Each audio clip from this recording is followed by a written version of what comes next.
Hi everyone, and welcome to today's LinkedIn Live event hosted by Matatika. Over the next hour, we're going to talk about something that sounds really technical, but actually affects every company that works with data. What do I mean? Most data teams use tools like DBT and Snowflake to handle and organize massive amounts of information. They've already done everything they can do to speed things up and cut costs in an effort to increase efficiency. But even after all that, they're still spending a lot of time to keep things running and spending a lot of money as well. That's what we're here to unpack. We've got a great panel today, and we're going to explore whether it's time to stop fine-tuning the same old setup and instead shift to something more fundamental, SQL Mesh.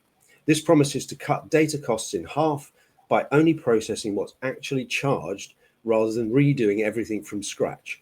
But before we dive in, let's introduce the panel. Aaron, over to you to introduce yourself and Matatika. Thank you, James. Absolute pleasure to be here. I'm Aaron Fethian and the founder of Matatika. I absolutely love hosting these events because as an ETL vendor, we're helping customers with one part of their stack and one part of the challenges they face. And on events like this, we get to explore further and, talking to guys like Joe and Shane, real world experience is what it's all about. So yeah, thanks for hosting us, James. That's great. And just on that point, you introduced them nicely. Shane, do you want to just give us a bit of your background? And also, I think it's a slightly different time zone where you are, isn't it? Yep, I'm in sunny New Zealand, although it's midnight, so it ain't particularly sunny outside at the moment. So Shane Gibson, I'm the author of an Agile Data Guide to Information Product Canvas. And when I'm not spending my time trying to write the next guide, I split it between coaching data teams on new ways of working and co-founder of agiledata.io. That's great. And Joe, how about yourself? Hey everyone, I'm Joe. I'm a technical lead at IG Loyalty. No one's ever heard of IG Loyalty. We make the Avios currency effectively. Prior to here, I spent a lot of time in startups. I spend probably half my time hands-on coding and half my time doing business-facing stuff. That's great. Good to have you here. And the Avios, that's the one that's largely British Airways, isn't it, from memory, isn't it? The points Yeah, system. so it started out as the Air Miles program kind of back in the 80s, and it's evolved since then. Avios is now kind of a loyalty currency. So as a customer, you earn it for free. You spend it on stuff, basically. That's great. And for those people here, I'm James Yerkes, former global head of HSBC, and now working for several companies, including Which, the large UK consumer group. But to get into this topic, which is a really fascinating one, Aaron, if I kick off with you, when is the right time for major technology transformation? Because for me, that seems to be a fundamental question about whether this is an area and a shift that needs to take place. Yeah, thanks for posing the question. I think this is the point of these events, is that there's no right time, the same right time for everyone. Everyone's situation is slightly different. We bump into a lot of customers who are looking at cost as a motive to change the part of the stack, the ETL part of the stack, perhaps. They might be working with a vendor, or they might be working with internal technology, but they've reached a point where the time or the vendor cost means that it's worth changing the piece that we work on. Different parts of the stack or complexity mean that, in my view, you're either looking at the cost and time angle, or you're looking at a brand new opportunity that you just can't have because the technology stack doesn't fulfill the demands anymore. So there's a lot of talk around AI, and that could be a motive to change the sort of underlying stack to serve the new requirement. But I think a lot of what we're talking about here, SQL Mesh, it can be both of those, and I'm definitely keen to dive in and explore that with the guys. Shane, what's your perspective? I see two lenses. I see a bad pattern and I see a good pattern. So for me, a bad pattern is technology's in place, technology's working, and change of technology is the excuse for something else. Yeah. So new person comes in, head of data, and they go, let's replace the stack, even though the stack's adding value. Often, though, there is times where we have to change our technology. The cost is too high. It's got massive amount of technical debt and it can't be unpicked. The vendor, is at risk of not being around for much longer. And when we do that, we've got to be really clear that it's not just a technology change. We've got to look at the people, the process, the culture at the same time, because by changing all four of those things at the same time is how we get the value out of that technology change. So it's not just technology on its own. That's a very good point. It's not just technology on its own. I agree with you there. Joe, you mentioned Avios in your introduction. What was the sort of, I guess, thinking around that piece regarding this topic? Yep, sure thing. I'll go a little bit broader and then come back in. I agree with Shane that you get positive and negative. Either someone comes in and wants to kind of make their mark and change stuff, and that can go many different directions. But from my experience, businesses make these kind of changes when they're feeling some level of pain. That pain could be, it takes 2 weeks to get the data for finance to settle accounts. It could be our cloud bill is 200 grand a year and we have no idea what we're spending money on. And I don't think you ever get a change of technology without one of those two things. Either someone comes in and drives it, or the business feels pain and decides to make a change. Within Avios, it was a combination of things. There's been a lot of long-term data transformation programs that never really landed as they should have done. And the most recent one started about 18 or so months ago. And it was a change of organization and structure as well as a change of technology. So we didn't go down the route of, this is a silver bullet that will fix all of our problems, because even though vendors will tell you that, it never is. It absolutely never is. And unless you structure teams correctly, tooling doesn't work. So yeah, for us, it was a combination of things. But yeah, we aligned the business alongside a lot kind of changing tool sets. And we changed pretty much everything in the stack when we did that. So not just SQL Mesh, but also kind of cloud data warehouse provider, ETL tooling. There's been a very big transformation of everything the last 18 months. And that's quite, I think, as you say, it's a broader piece there. Joe, just this question, I've certainly come across myself in big organizations like HSBC, the sort of DBT vendor lock-in and the motives around that.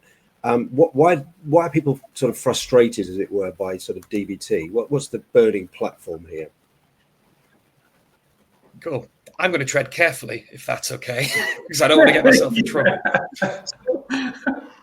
I first used DBT 6 or 7 years ago. It came out of a company called Fishtown Analytics as an open source package for managing data transformation.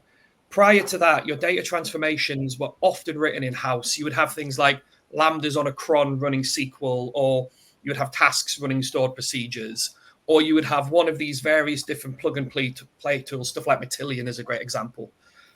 At the time when DBT launched, it gave you something that no one had ever seen before. It was open source. You could run it yourself. You could give it to an analyst and they could quickly build stuff. It was brilliant. Over time, the DBT core product has reduced in value massively as they've tried to commercialize the offering. So they've introduced DBT core, which is effectively DBT core is now their open source product, and they now have DBT cloud, which is where they try and get the vendor lock-in. If you're running DBT core, swapping off that isn't too bad because you're still running your own infrastructure. You need some level of competency to do that. So you'd assume if you can run DBT core, you can run a different tool. Relatively simple.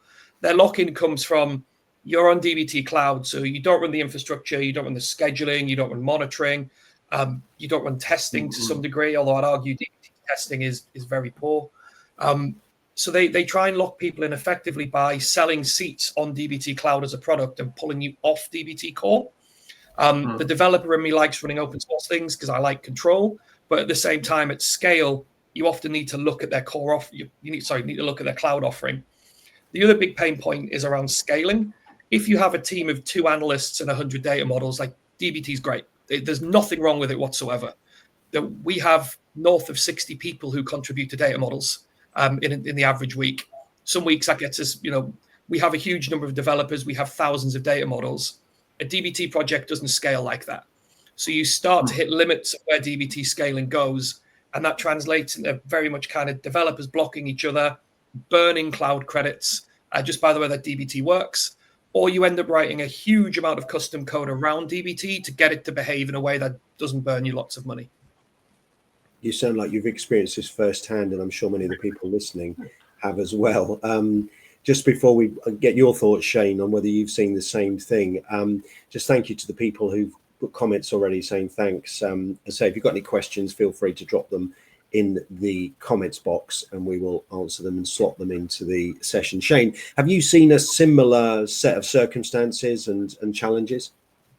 Yeah, I mean, I've been in the data world for 35 years. So and every 7 years-ish, I mean, AI is a little bit faster, but every 7 years we've seen a technology shift. And what we've seen is democratization. So I remember, back in the days where we had on-premise data warehouses and the only people that could build them was the data warehouse developer, so small team of 2 to 3 real experts and some pretty horrible tools doing that hard work. And then we had the advent of the idea of OLAP cubes. So this idea of democratization where we brought the data closer to non-data professionals at the time and they could build some stuff. And what we saw was a loss of patterns.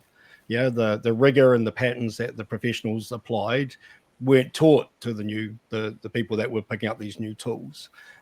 When we saw Tableau come out, same thing, right? We saw democratization of the reporting tools and the ability for people to quickly build value in an organization without being bottlenecked by the professionals.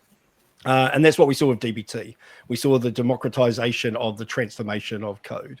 I'd love to go on a rant about the term data model, right? I just, a DBT model is not a data model. And that was part of the problem was we lost the art and the practice of modeling data. But what we know is when democratization happens, we get more. So we get 1,000 Tableau dashboards, we get 50 to 100 OLAP cubes, we get 5,000 DBT models. And that's because we've let democratization happen. And democratization is good, right? Enabling people to do the work without being bottlenecked by a centralized team is a good pattern. But what happens is we go through this wave of everybody does whatever they want. And then people go, oh, holy shit, that costs money. We now have chaos, we have technical debt, and then we start to consolidate a little bit. We start to centralize some of the patterns and then wait for the decentralization to happen again. So seen it multiple times, multiple waves. And the key thing there is that balance of taking the chaos and what I call pioneers, right? We've had people go out and pioneer the data, pioneer the value, pioneer the transformation logics, pioneer the products that have value. What we need now to do is pick up those pioneers and bring them back and build a town and then let them go out again and be pioneers. So it's that balance of let them go out and be free and then bring it back in and automate it for them. And I think that's the teams I see who get the most value out of these waves.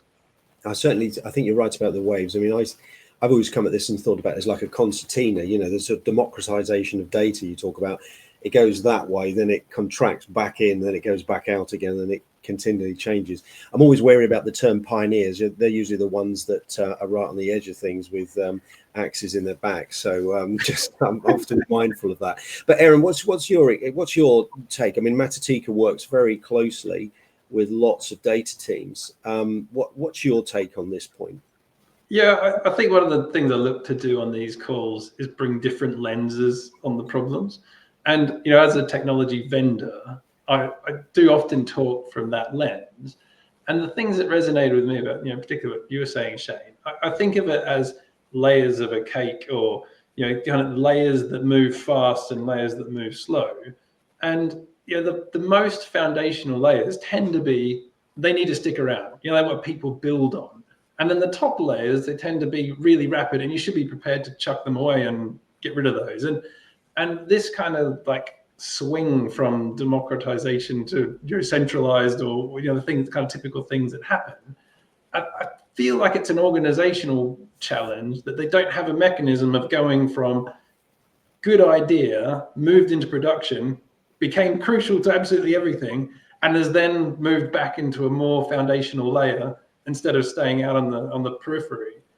And I think, for the whole stack, or I'm about as long as you in software and data, apps move pretty fast. Core technologies, operating systems move pretty slow in those cycles, but they do have cycles.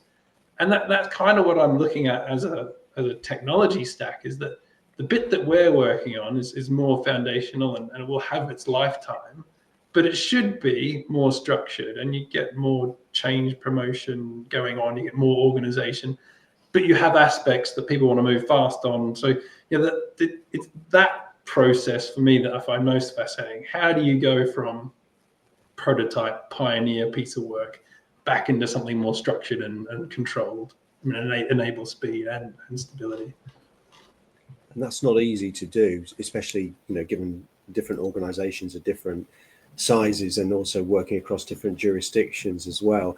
I do want to dig into SQL, or I know there's debate SQL or SQL.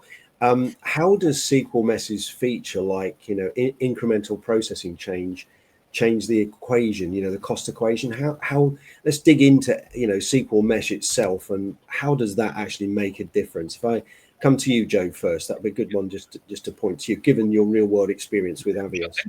So I guess the main thing it's done is it's taking something really important from software engineering, which is state, and applied that to data. So DBT, unless you wrap it and do various things with it, is unaware of the state of anything that sits inside of your data warehouse. So you can make a change to a table, and DBT will then cascade this across several other tables, often fully rebuilding things.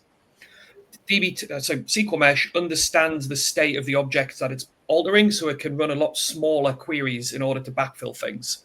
So all of a sudden, you're processing a lot less data because it understands the state of what's going on, which is absolutely huge when you're processing billions of rows every single day. Savings add up really, really, really quickly. Second of all, on top of that, if you take state out of there, the way that SQL Mesh works saves a lot of developer time as well. They have a much smoother workflow. So if you live in DBT world and you want to build, say, a new data model, I will have to give you a development schema with either some fake data in or a copy of production data. You build your data models there, someone approves them, and then the exact same workload gets ran on your production database. So what data set you develop with is always highly debated, because developing on fake data often means things break in production. So you will often see people taking a copy of production tables to do development against, just because working on dev data, you end up having to build an in-house solution to create fake data, and people don't do that a lot of the time. SQL Mesh doesn't work like that. So every time you open a pull request, it runs it against your production database. When someone approves that request, it just promotes those changes into production and just does a swap on some things. What that means is you're not double running everything. And again, at small scale, really doesn't matter, right? You've got a couple of analysts, 50 models in DBT. Like none of this matters at small scale whatsoever.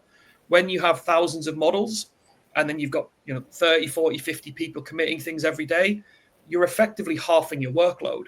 There's then also a big infrastructure overhead when you go down the DBT route of, I have to maintain a set of schemas, a set of roles for every user. There's a lot of cloning of data. There's a lot of copying of data. You then govern that data that's inside of people's personal schemas. So a financial analyst may be able to see numbers, but not PII. You will then have, say, a marketing analyst who can see a subset of PII. And in Snowflake world, you end up with very complex role hierarchies to deal with this if you live in DBT world. And that just adds another layer of kind of governance and management overhead that you can't do in DBT. So you end up decoupling that into a separate repository. Now, again, small scale, none of that matters. DBT is great. If you're a small to medium enterprise, it fits really well. But if as soon as you get bigger, you get a lot of challenges attached to working with DBT that don't add any business value. Like your end users don't care if you spent a week setting up role-based access for your developers. They care about getting their data set. So you get a big drag on developer velocity, and it costs more as well, just due to how the tooling works. I will say on SQL Mesh side, it's not as easy to pick up if you're an analyst as DBT is. It's much more, if you're from a software engineering background, you will find it very easy. If you're coming from kind of a dashboarding analytics background, there's a bit more of a learning curve. It's not as out the box stuff as DBT. Once you're over the curve, you're a lot faster at getting things done. I think it's a really good summary, Joe, about what's different and what's changed and some of the benefits. Aaron, what do you see, again, working closely with people on this already as, a key topic about what is different and what's changed? Yeah, I mean, I think it's fascinating that you said, Joe, it's probably exponentially harder as your team grows. I see that it still does matter, even on a small number of models and a small team. And the way I see that is every time I get together with a few DBT people, one of the conversation topics is, how do you solve that X problem? Like, the developer workspace problem. How do you solve incremental model? How do you deal with a certain challenge? So you get a lot of engineering labor. It's just trying to figure out pretty common patterns and problems. So I look at SQL Mesh and I think, I see a team that has, lived it, sorted out some of those key issues, and developed a technology that's, the next level. It's helping people solve even in relatively small environments, perhaps tiny. The one person type team doesn't have these because there's no interworking between people. But I think fascinating that it's actually even small teams still battle with these same issues that you described, just different scale. I mean, Shane, you mentioned you've been in the industry for decades.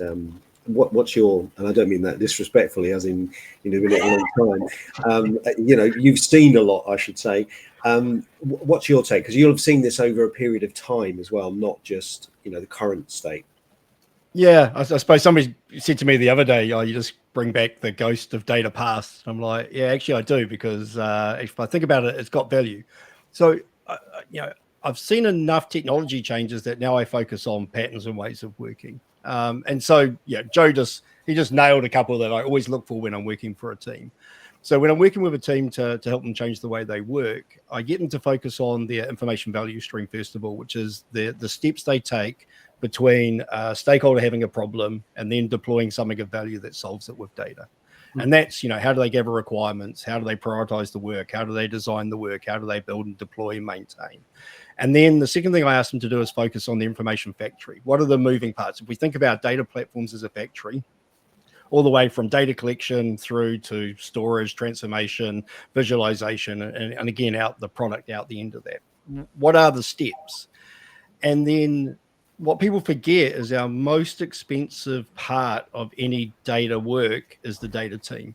A 5-person data team is somewhere between $100,000 to $200,000 a month, depending on how you treat their loaded costs. So the more we make them efficient, the less cost we wear in an organization. So if something takes an hour, how do you make it 10 minutes? If they are waiting for somebody else, how do you remove that wait time? And we can use technology to do that. So, Joe talked about, a whole lot of patterns where he saw a technology change solve the problems that he had with the previous technology. And then there's some foundational engineering things. So only processing change records. If you're using a columnar database, petition it, because that full table scans are going to cost you a fortune. But I think Aaron said it as well. When we start off small, we can start off slightly lazy. Because we want to get value to the organization. The idea of, an iteration 0, we used to call it, where we had 6 to 12 months of being able to build a platform with no value to the organization and then hope they came. It's not really available anymore. So what we want to do is build something small, a prototype, get some value out of the and some feedback, and then start iterating and baking our patterns as we go. So we're kind of building the airplane as we fly it. And that's actually quite hard to do, right? You're building the foundational pieces as you deliver value to the organization. And that balance is hard. But, there are technologies that make it easier. And all we've got to do is look where the bottleneck is and say, what do we change? Do we change the way the team works? Do we change some of our technology? Do we apply some new patterns to remove that bottleneck? And then make the change. And the last part of that we have to do is check, did it make things better or worse? Because it's an experiment. There's a number of times we'll make a change and go, oh, okay, we thought that would work. It didn't. Roll it back. Key software engineering term, right? Roll it back. And then figure out what we're going to do next. Roll it back. It was wrong. Don't double down. Roll it back. So, a whole lot of patterns that we can take that help us as we scale and grow. I think that's an interesting one. I'm not sure about how comfortable I feel of being on an airplane that's being built as it flies. Come and work in a data team for half an hour and you see it. Exactly. I'm sure many of the people in the audience will appreciate that one. We've talked a lot about continuous improvement, small steps, changes, optimization. What do you think the signals are, or the points where continual optimization is getting narrower and narrower as a benefit versus a wholesale change? What do you see? If it took you, Joe, again, real world sort of experience, what would you say to people who they're continually improving things, but actually there's some flashing signals that say they need to do something a bit more fundamental? So I'll start out with saying most of the time a big rewrite is the wrong answer. There are a lot of times people will immediately go, we need to rebuild everything. And big rewrites often fail. They're very expensive. You pause development for 6 months and you might not get the right thing out the other end. So to me, the kind of break glass, rebuild everything is that's the last option that you have. You try everything else first, because once you commit to kind of doing a big rebuild, big rewrite, you're committing to what you think is a 3-month time scale that will probably be a 6-month time scale. At the end of that, it's not just building the tech. Like in the data world, it's not just deploy something and it works. So we've recently rebuilt a lot of financial reporting, and it's a case that your financial reporting has to match what it was 7 years ago. So there's a very long period of kind of QA, embedding, building business confidence in what you've built, and then making sure that your business users are happy to adopt it. So again, it's not like, add a new API endpoint, all is good, switch from, say, Python to Golang, all is good. It's a lot harder in data because your metrics, kind of the success metrics, they're not just does it work, it's are your users happy with what you've built. However, there are times where the big rewrite is the right option to take. To me, if you've got a lot of problems with getting data to end users on time, if you are spending more time doing maintenance and fixing bugs than you are actually adding any value or adding any new work, if you are looking at your system and it's extremely expensive and you just can't justify the cost of what you've built, are all good signs that you're getting there. But again, the big rewrite button should be the last button that you press. But there are situations where it's right. As well as that, you have things that drive you towards it. So some technology gets end of life and you just have to move off it. So there's external forces that will make you do that. But internally, it is an option, but it shouldn't be the first thing that you do. There's always other things you can tweak before you get to that point. Any timeline you set will be wrong. Any budget you set will be wrong. And it's a very risky project because if you get it wrong, you are losing your job. So you need to understand that we're going to rewrite everything. It's not the safest path to go down ever. Yeah, I don't think I've ever been involved in a level zero estimate that was ever correct. So that's an interesting one. Aaron, what's your point of view on this one about the signals about when incremental change sort of hits the ceiling?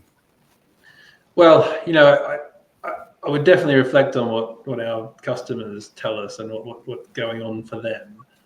I think the way I look at it, again, from a vendor perspective, is I feel like we're a little bit unique, that we agonize over making it simple enough that it can happen.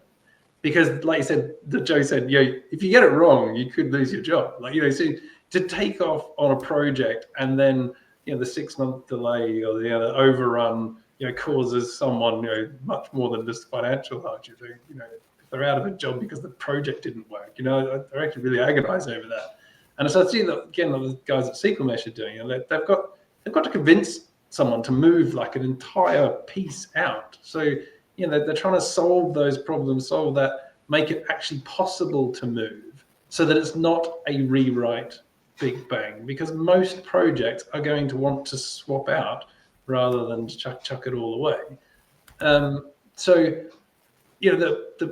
motive, I think, come back to your question, it's whenever the inertia is so high that it's, and it's communicable. And you could actually, often teams, if they could communicate what's going on for them, the project to swap out or renovate might have happened earlier.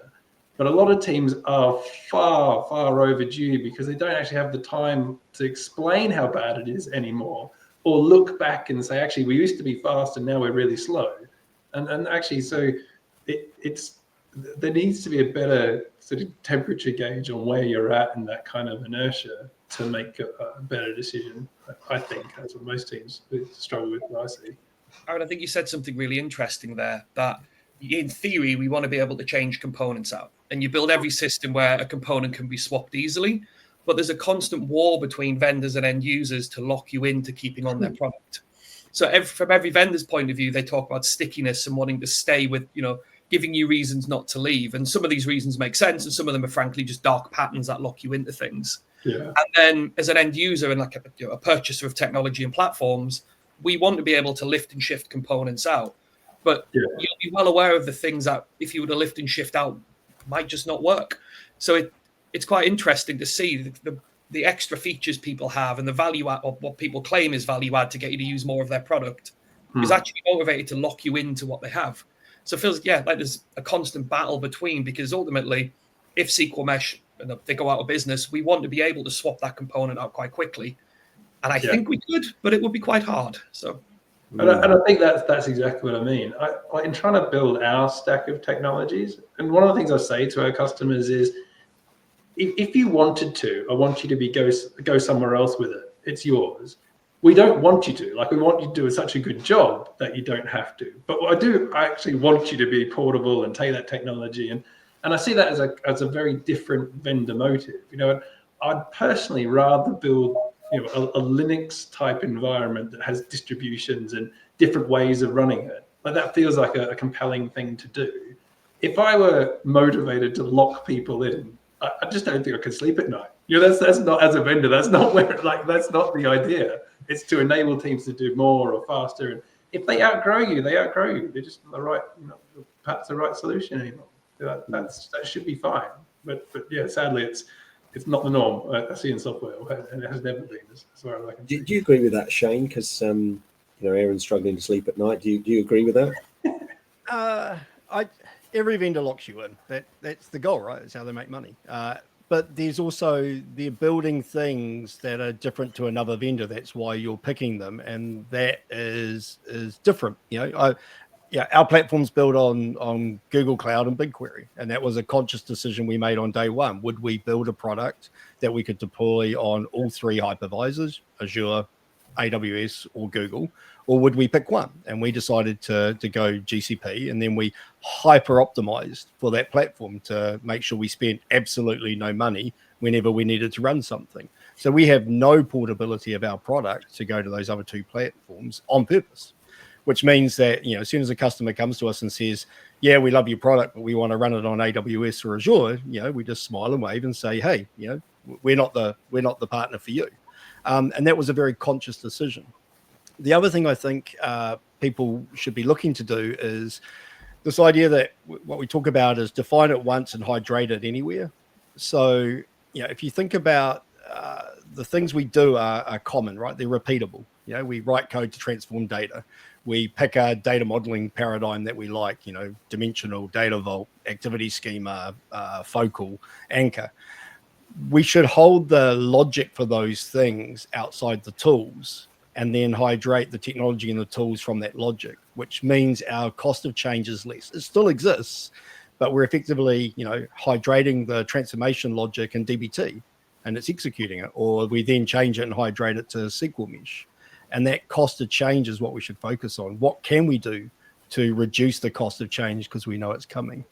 And my last point is, back to Joe's point about how do we make that decision of, lots of incremental small changes or one big one? And my answer is be a data professional. So my scenario I use is when I have a plumber come to my house because I've got a burst pipe, they don't ask me what size crimping tool they should use to fix my pipe, right? If they do, I'm probably going to go and say, lovely, go away, give me another one. And as data professionals, it's our job to make the decisions. And yes, if we get them wrong, potentially we cause damage to our organizations and potentially lose our job. But that's what being a professional means. So for me, the data professionals, the team, are the ones who know when it's time to do a large change versus lots of incremental changes. And the team should be trusted to do that. And they should wear the consequences of a decision that doesn't go well. Doesn't mean they should be fired, but they should be conscious of the cost and the time to that organization if they make the wrong guess. So that's kind of how I look at it. And that's a very good point about guesses, because that kind of leads me into a question for yourself, Aaron, to start with, and then yourself, Joe, and Shane, about those guesses are often based on business cases, the sense of how do you go about this? We talked about the benefits of SQL Mesh. We talked about some of the challenges and some of the major changes that come through from it. How do you build a business case? What would you say to anybody, Aaron, listening to this about constructing that business case, the case for change in this space? Yeah, the case for change, and I'm dying to dive into Joe's case for that kind of scale of change. In my view, it has to suit the organization. So some organizations will want a really detailed vision and scope and costed and park it somewhere for a few months, and others will want to get excited about it and know that there's a benefit and socialize it and bring people along the journey. Building the business case is not the same in any organization. You have to do some things. Like, I think it's definitely important to communicate the why and really encourage people. But you might have to, in some organizations, chip away at it and take a more town planning view and sort of move towards a goal. Others, you might have to spell out the whole thing and cost the whole thing, and that really has to suit the team. And a lot of times when you're trying to make that change, I don't think people have had much experience of doing it, which is, again, back to why these events, I think, are really important. We're trying to share our experience of how it happened for us, and you might find something valuable. So, yeah, I hoped over to you, Joe. Explain how you did it in that environment. It would be really, really fascinating.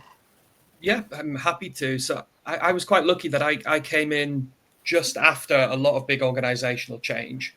So when I joined Loyalty, they had just moved to a domain-based model. So originally they had one very large data team, and that wasn't working for quite a lot of reasons. And they reorganized so that data teams owned a domain within data. So you'll have one team that owns all membership data, you'll have one team that owns all currency-based data, and so on. And we were very much at the, what tooling fits this kind of model do we need? Some things were kind of locked in. So the decision to use Snowflake was locked in. I also have no problem with that, so had no reason to argue against it. There was a lot of other parts of the stack that were very open to kind of debate and seeing what fits what we need. So we didn't take the approach of pick a tool and then build the business around the tool. They effectively structured the business, then pick the tooling that fits that structure, if that makes sense. Yeah. I just come out of using DBT in quite a few different jobs for quite a long time. I had a lot of DBT fatigue, I'll be honest. I won't rant about it, but catch me for a beer at some point and I happily will. And we realized that because we'd modeled everything by domain, we needed something where we didn't want one large DBT monorepo as a start. And then DBT has problems referencing cross-project. We wanted something we could run ourselves to begin with. And again, the DBT core product hasn't kept up with the cloud offering. If the cloud features were in the core product, it might have been a very, very different conversation, but they're not. I also believe that data is a software discipline. I don't like the idea of just writing throwaway SQL scripts and kind of hoping that they work. I like to have well-tested code, well-reviewed code. And again, SQL Mesh fits that a lot better. You can actually go through a proper engineering workflow. Testing works out the box. You're not writing your own test wrappers for stuff. There's data quality tooling in there that's, again, better than what DBT has. And that's what swayed us towards it. It's much more of an engineering tool, and we wanted to treat basically data as an engineering discipline instead of treating it as like analysts writing scripts and chucking them in DBT and hoping. We tried a few different things. We tried SQL Mesh, and it stuck. Same with other parts of the stack. We've taken the approach of find the tool that fits that we want to do. So we'll often engage with a couple of vendors, see what works, and then go forward from there. So yeah, we didn't pick a tool, then shape the business. We shaped the business and then pick the tooling afterwards. Yeah. And how did you convince the leadership team to make that change? So the business structure change was made before I came in. That wasn't sat with me. The tooling choice, it was very much, they hired people in to lead on this because they didn't have people in-house. So I came in with, frankly, quite a lot of political capital already, where I was brought in, having done this in organizations in the past, having built data teams in the past from nothing. It was very much demonstrating value, and it was much more of a show than tell. It was, here's what the tool does, here's how much it'll speed delivery up compared to what we did in the past. Here are some other options. This is what we recommend. So I think it was quite easy for me because, again, I came in with that remit to do that kind of work. I didn't have to come in and go, you've got DBT, this is why it's bad, let's change it. I didn't have to do that journey, thankfully, because I think that would have been a lot harder. Mm-hmm. Was it your role to measure that and explain the benefit? The business change had happened earlier. So was that in response to the pain, or was that some other external factor? That was response to a lot of internal pain around data. So they realized the way that they were doing data wasn't moving fast enough to keep up with the business. IG Loyalty is growing extremely rapidly. The numbers are public, so I could talk about them, which is nice because we're publicly traded. So last year we grew around 20%. So we did about 1.2 billion in terms of revenue. So we are a very, very large business, even though we're about 700 people. So we're not particularly big in terms of headcount. The data teams need to move quickly. We're constantly onboarding new partners. So that's people you get Avios from. We're constantly onboarding new places you can spend Avios. All of that needs data to either make those decisions or report on what the business has done. And we needed things we can move at pace with because the business is just moving really quickly at the moment. Yeah. So strong motive, technology has to suit that. That's what I'm hearing. Yeah. Yeah, very much so. And the model of kind of one centralized bottleneck data team. So Shane talked about bottlenecks quite a lot. I've worked in organizations that have the data team and they end up just having hundreds of Jira tickets from all over the business. And then the work that gets done first isn't the most important work. It's whoever shouts the loudest. And that kind of model doesn't work in a fast moving business. You just create an artificial bottleneck. So within loyalty, we've democratized a lot of that. So domain teams have full ownership on what they do. Because we've split data by domain, we don't have that problem of there's a report that no one owns. Nowadays, reports from domains are owned by teams. So you have a point of contact. If you need something, people know where to go to get what they need, instead of having that one central platform team whose job is basically to say no to people. Yeah, yeah. And do you think, Joe, you got the results you expected, or did you get a little bit more, or was it different? I'm just curious on the results. Yeah, it's going well at the moment. We are decommissioning legacy systems. A big part of this was moving everything off legacy into modern tooling. That is looking good and on track. Engineers seem to really like it. We're growing really quickly. Data is delivering a lot of value across the business. There's been some stumbling blocks. So to give you an example, we've got legacy systems running reports, and then we've migrated these reports across. We've got the classic problem of this stuff was written 20 years ago and the people that wrote it have retired. So there's been a lot of rewrites, but they're not simple because ultimately you end up rescoping all the work because no one truly understands what's going on anyway. And as I mentioned before, we've had a really long process of reconciling things back. And I'm not going to pretend it's not enjoyable work. In all honesty, it's very much the kind of stuff that you have to do. It's very hard to automate because you can't automate one of the old databases to do it. So there's been a few stumbling blocks, but overall it's gone really well. That's really good. That's really good. Shane, just thinking about, those stumbling blocks and, your time in the industry, have you seen situations where, or I suppose, how do people deliver this kind of change without disrupting the current operation? It's a real balancing act, isn't it, between introducing something new without fundamentally impacting the way the business is operating in the real term? Because as we mentioned earlier, people's jobs are on the line, accountability is there, rightly so. How do you do that? What have you seen from a lot of experience you've had? So the first thing is you make a massive change. It's going to disruptions happening, right?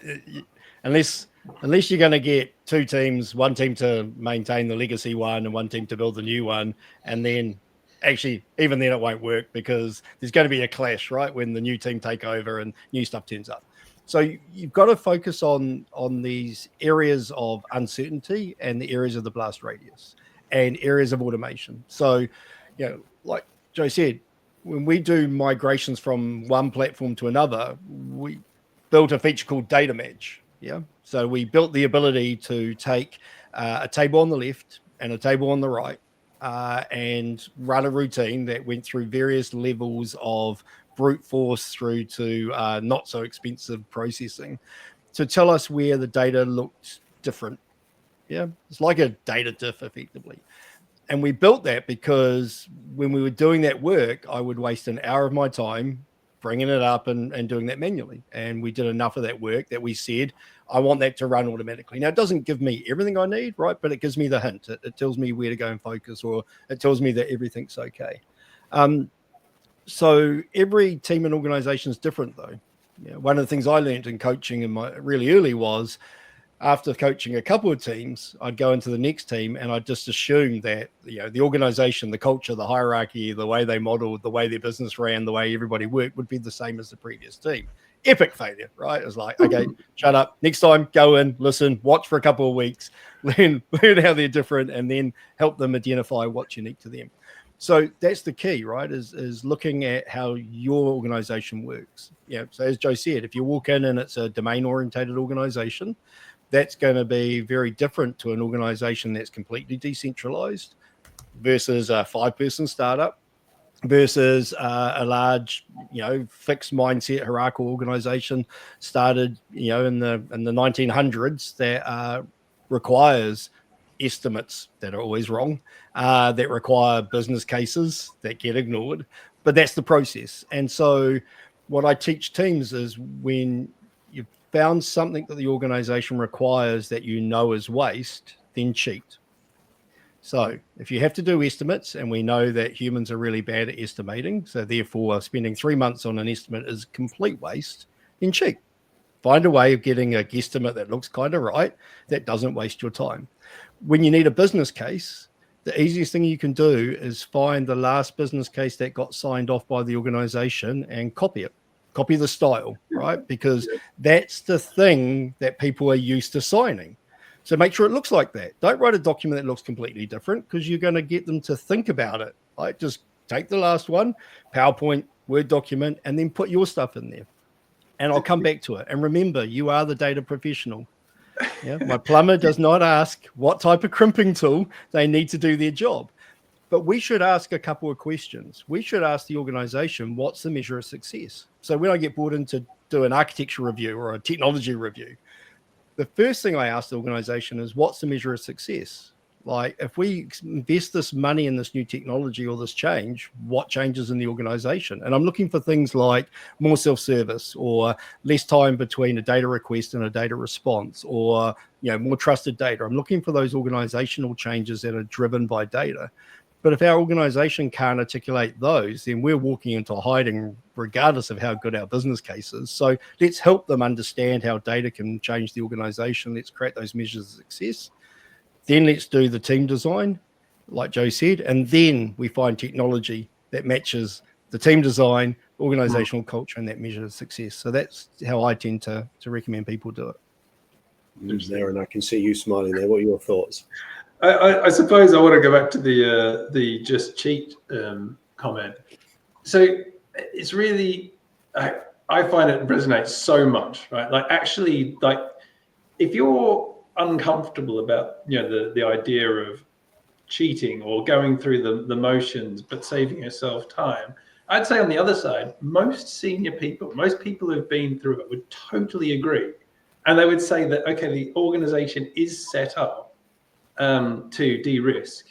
It is kind of set up not to change, but often what they want is change to happen because something's broken. So they would love you to cheat, to disrupt, to get something through that other people have found impossible. So it's really like, it's really counterintuitive to look at organizations and see that happening, and we'll be really comfortable with it. And let's be clear of this, right? I'm saying put your hand up and tell them you're cheating, right? Tell them you're taking the shortest path to achieve the goal.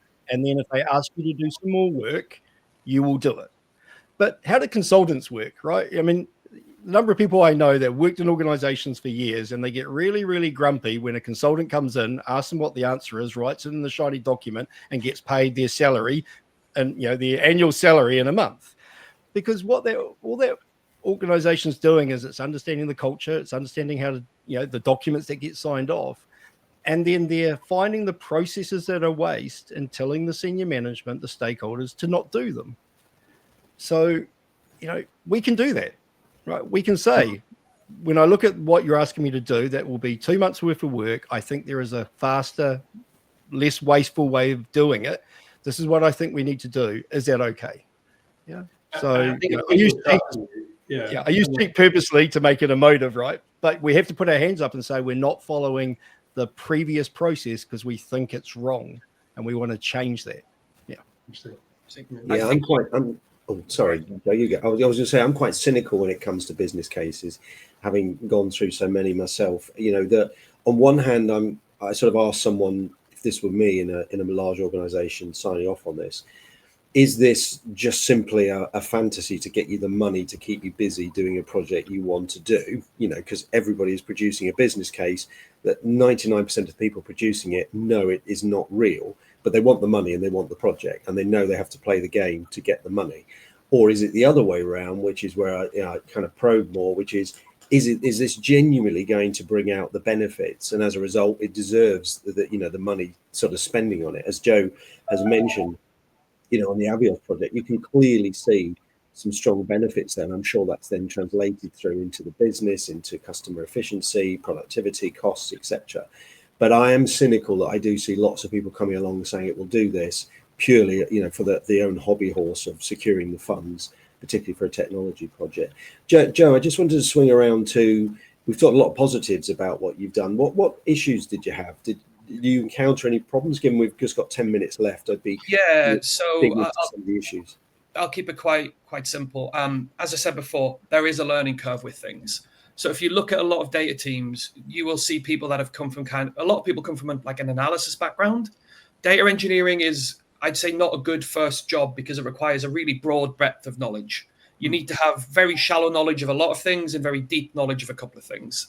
So often it's very much not your first job for a lot of people, because you won't get through the interview because you don't know AWS, Snowflake, Python, Golang. You just don't know all of it, and it's not expected that you do.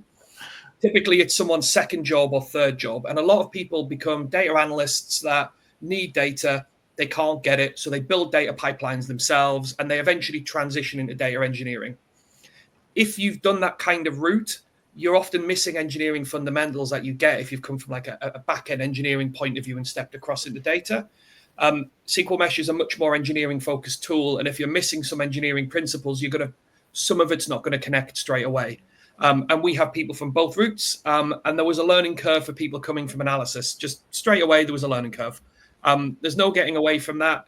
It's much better suited if you have a team of engineers that do data rather than a team of analysts that do engineering, if that makes sense.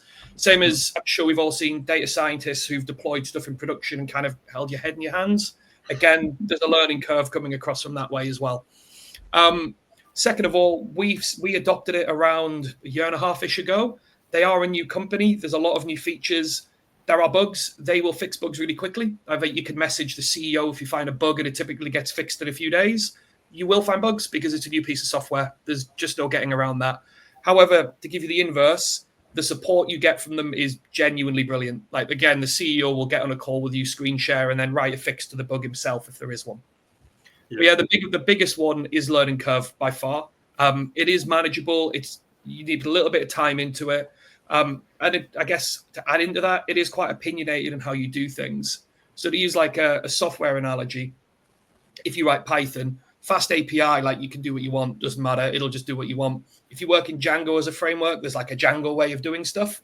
SQL Mesh is, and I think they promote this. I might be wrong. I think they do. It's an opinionated framework. You do things in the way that they want you to do them. Whereas in DBT, you can kind of go off piste and create weird and wonderful stuff. SQL Mesh has a way of doing certain things. But yeah, I guess that would be the one thing we've seen, is that there was a bit of upskilling we needed to do internally to get people used to writing proper unit tests for SQL, for example, which to a lot of people working as an analyst, that isn't really a thing they've ever done before.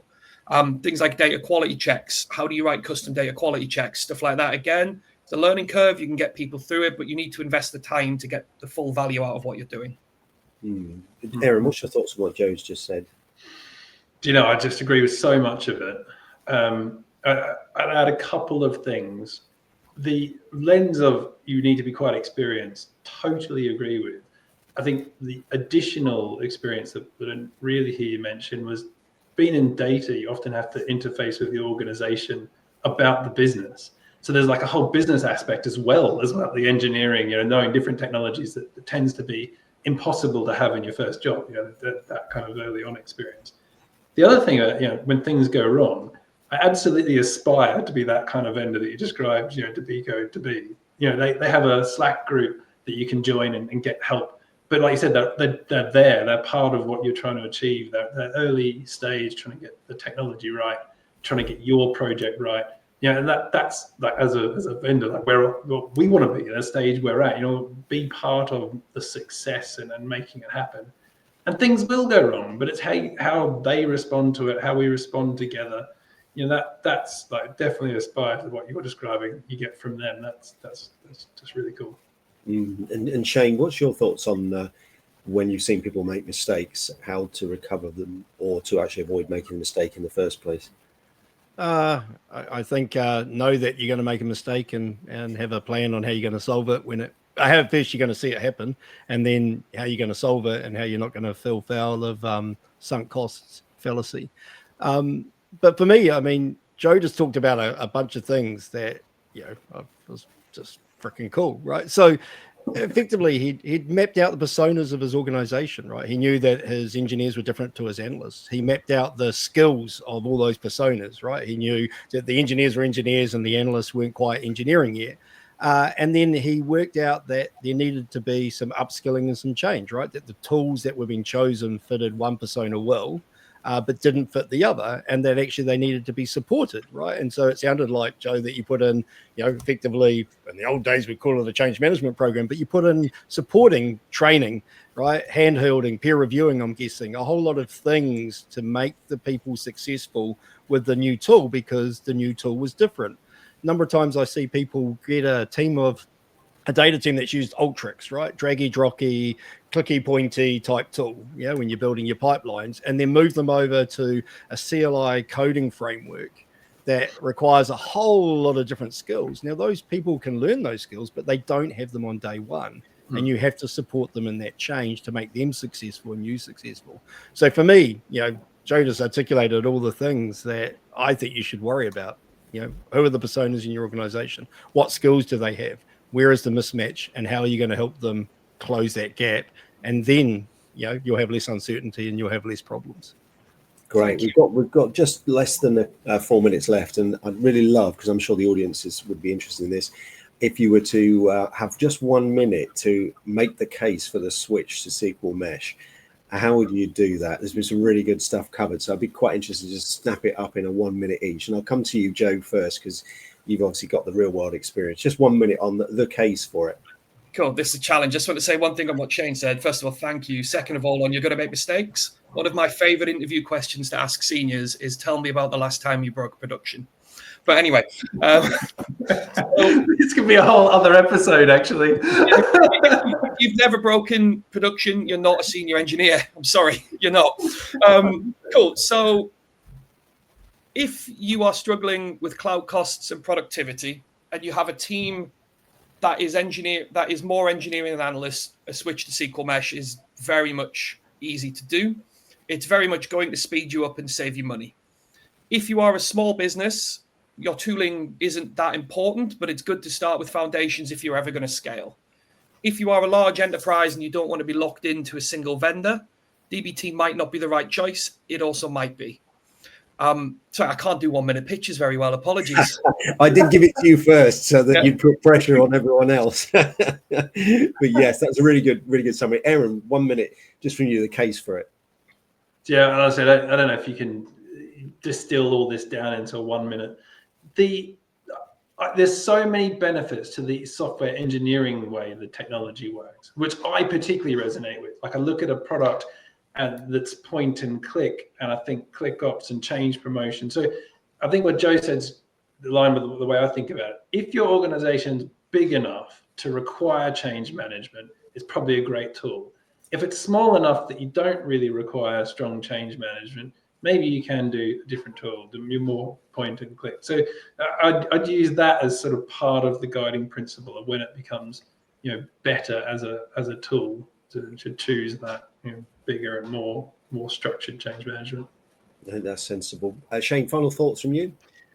So if you're the data team, you're the professionals, and you find that everything's breaking, there's massive waste and nothing's working, and you think a technology change is going to help you fix that, then take that punt and do it, but focus on the people, the process, the skills to make it successful.